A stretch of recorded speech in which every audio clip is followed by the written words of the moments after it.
প্রতিবেশী দেশ ভারতের মিডিয়া বাংলাদেশ সম্পর্কে ব্যাপক অপপ্রচার ও মিথ্যা প্রচারণা চালাচ্ছে বলে মন্তব্য করেছেন স্বরাষ্ট্র উপদেষ্টা অবসরপ্রাপ্ত লেফটেন্যান্ট জেনারেল জাহাঙ্গীর আলম।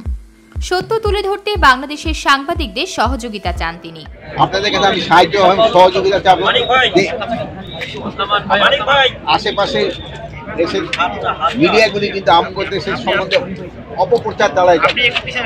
আপনারা এখানে আসেন, আপনারা একটা সত্য ঘটনাগুলি প্রকাশ করবেন এবং এই অপপ্রচারে আপনারা জবাব দেবেন। আপনারাই পারেন কিন্তু অপপ্রচারের জবাব দেওয়ার জন্য। আপনারাই আপনারা এরা প্রপার জবাব দিয়ে দেন। আরেকটা জিনিস এখানে জানতে আমরা এখানে আসছিলাম যে আপনারা সবসময় জানেন যে রিক্রুটমেন্টের সময় কোনো রকম ঝামেলা হয় পুলিশের রিক্রুটমেন্টে। এবার এইটার ক্ষেত্রে আমার মনে হয় না কোনো রকমের এইচআই বা এই পুলিশ কনস্টেবল নিয়োগে কোনো ধরনের যদি কোনো রকমের দুর্নীতি হয়ে থাকে আপনারা আমাদের জানাবেন, আমরা এটা অবশ্যই ব্যবস্থা নেব। এখানে যদি আমিও যদি নিজে কোথাও ইনভলভ থাকি আপনারা জানাবেন। আমারও যদি কোনো দুর্নীতি আমি করে থাকি আপনারা অবশ্যই, কিন্তু যেই ঘটনা ঘটে নাই ওইগুলি সম্বন্ধে লিখলে অনেক সময় আমরা বিব্রত হই এবং অন্যান্য পার্শ্ববর্তী দেশ এটা একটা সুবিধা।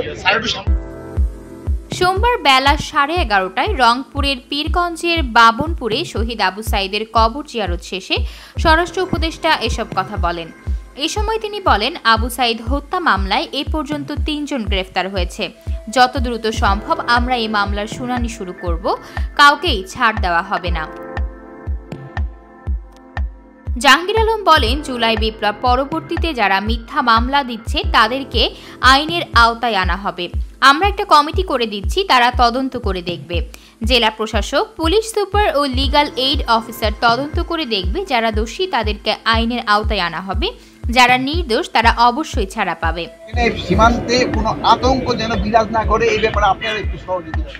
ইসকন নিষিদ্ধ নিয়ে স্বরাষ্ট্র উপদেষ্টা বলেছেন, ইসকন নিষিদ্ধ নিয়ে কোনো পরিকল্পনা হয়েছে কিনা সে বিষয়ে তিনি অবগত নন।